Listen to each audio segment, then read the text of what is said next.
Hello, my name is Angie Kumpian, and I will be rhetorically analyzing this interesting Steam game called Pineapple on Pizza. I'm not sure how I stumbled upon it, but the title caught my eye. As a pineapple on pizza lover, I know Crucify Me, and I'm pretty sure I've seen these characters as memes before. Before I get into the game, I want to share a quote from Ian Bogost's Persuasive Games. Procedural rhetoric is a subdomain of procedural authorship. Its arguments are made not through the construction of words or images, but through the authorship of rules of behavior, the construction of dynamic models. In computation, those rules are authored in code, through the practice of programming. And Pineapple on Pizza, a seemingly meaningless game, perfectly embodies a simple yet intriguing scene that draws one's attention through player agency. Now, let's get into the game. First and foremost, the complete lack of a mechanic and dynamic system fuels the exploration concept within the game. There is no objective, storyline, tasks, or combat system in place. No character introductions, cutscenes, or even lore about the world given. In fact, the description of the game practically tells you to jump in on it. No pun intended.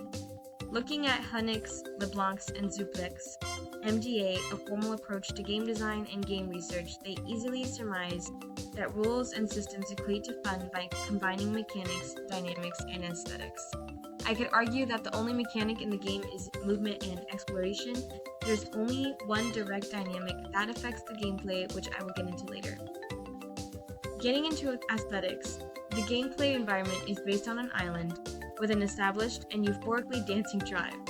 The colors and NPCs are bright. The music is annoyingly upbeat, and everyone seems to be having a pretty good time. I'm going to play the music for a bit just so you can get the vibe, and then we'll turn it off.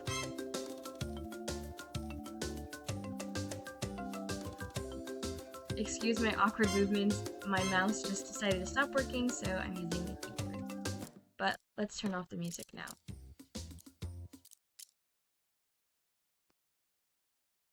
Okay. At first glance, there isn't really anything to do but walk around. There is a reward system in place there's a reward system in place in which going up to different NPCs, animals, and scenes gives you an achievement, further fueling the curiosity for the game. So for example, let's see if I'm not sure if it'll pop up on the screen. But this rhetoric is a great example of what players obtain from learning or learned game experience to explore every nook and cranny in the game in hopes of a reward or a clue to surface. Sorry to burst your bubble, but this does not happen with this kind of game.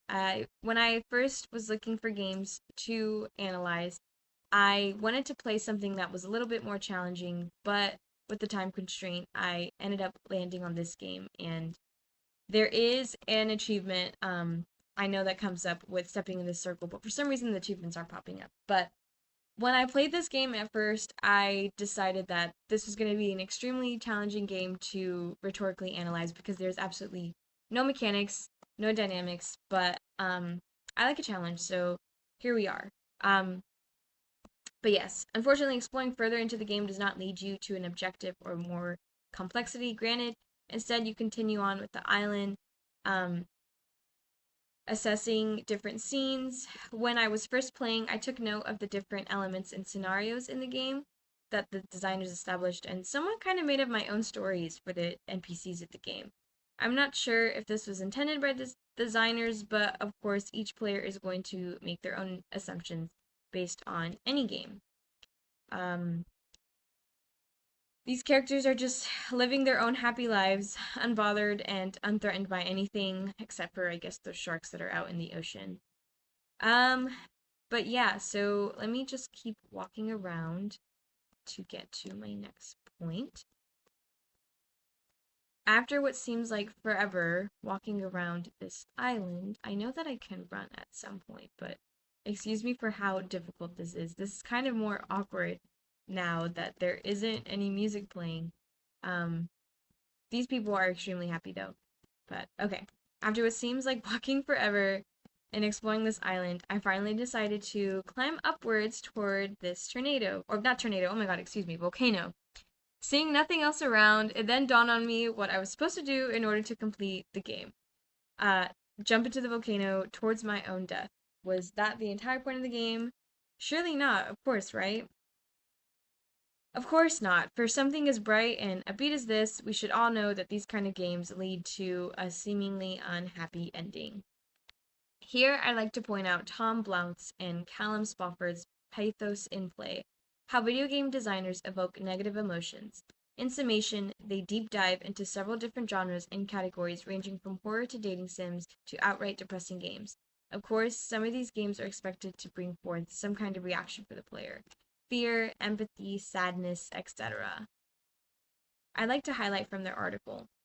Games offer the unique ability to place their audience at the heart of the emotional core of their story, allowing developers to build a player's empathy for characters through the use of organic exploration and dialogue. Place players in ethical quandaries that they will hopefully never be forced to encounter in real life, and even making the player complicit in the immoral actions of the story's characters, by enforcing their participation rather than passive observation in the events of the stories. Of course, it goes without saying that there are no dialogues or narrative drawing in the player, but rather the eerie happiness of the NPCs. An internal realization of needing to jump into the volcano. It seems like at each end that there is people, or these NPCs are kind of welcoming and inviting us to jump into the volcano, and it's ready to activate. I do want to go look into one. I think there's a rock here real quick. I know that I'm kind of just mumbling on, but there is a big rock that shows the scene of us jumping into. Oh my god, this island is so confusing. Well, here are the sailboats. The sailboats also kind of hint at, where are we going? Where are we headed? Like, what is there to do? But there are sharks out there on the boundary. So I think that the elements within the game really help tie in all of the different story aspects without needing mechanics or dynamics. But anyways, the rock it's like a hieroglyph drawing of the volcano exploding.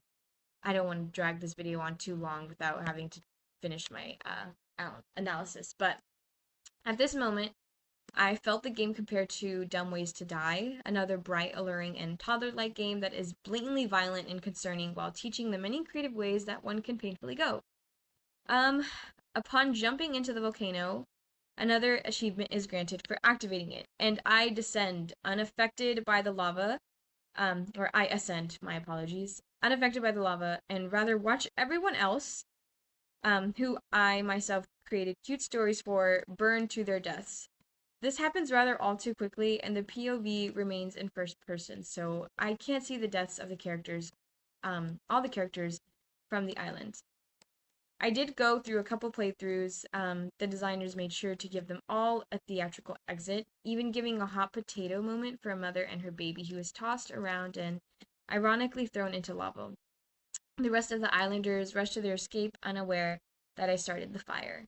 I am going to go back just so we can hear the different change of the audio, which I think is kind of depressing. Here we go. Okay, so I don't know if you can hear me well.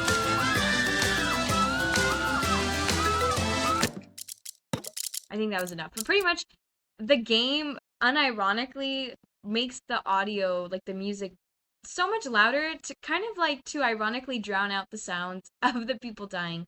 It would take too long for me to go to the mother to see them playing hot potato with the baby, which I think was another tragic image for them to put in here. But yeah, so for the amount of people on the island, there sure is an unbalance in the number of sailboats on the shore. In my first run of the game, I made it to one, as I climb onto one now, watching as the other characters swam, but they met their impending doom as the sharks gnawed away at them. So as you can see over here, there's people swimming, and they're going to end up eaten, gnawed away by the sharks that are out here. So essentially showing that there is no escape from this island even in a volcanic eruption. Um, and just when I think I survived my own destruction, a rock is hurled from the opening of the volcano and I'm thrown into the sky. Here the game ends, panning upwards to a bird's eye view of the island in the shape of a circle, emulating a pizza with the volcano as a pineapple. Prior to this game, I would have never been able to guess that this was the outcome and was extremely shocked and taken aback. Although taking my time to explore and enjoy the scenery, I felt utterly gutted with guilt, knowing that I practically Pompeii'd this beautiful island. I kind of want to dig into the why now, because this game could have had more potential. It also reminded me of a pygmy game from the early 2000s. It could have been a survival simulator like Minecraft, but on an island, inherently adding way more mechanics, dynamics, and all in all, increasing the attraction and ranking of the game. But instead, it was short, sweet, and then tangy with guilt. This compelled me to read further into sudden and unexpected violence in games, very similar to Aaron Hoffman's coined term, Sophia, where the game throws the player into a roller coaster of emotions to encourage continued play and education. But this game wasn't necessarily a continuation of the sort. I chose to go back in and view the deaths from different angles, throwing myself into the volcano over and over. I'm sure this is what the developers would have wanted, of course. Clearly, the true emphasis of the game was that player agency can ultimately dictate the outcome of the game and its environment. I not only murdered an entire clan, but I also ruined an entire island and its potential to ever be habitable again.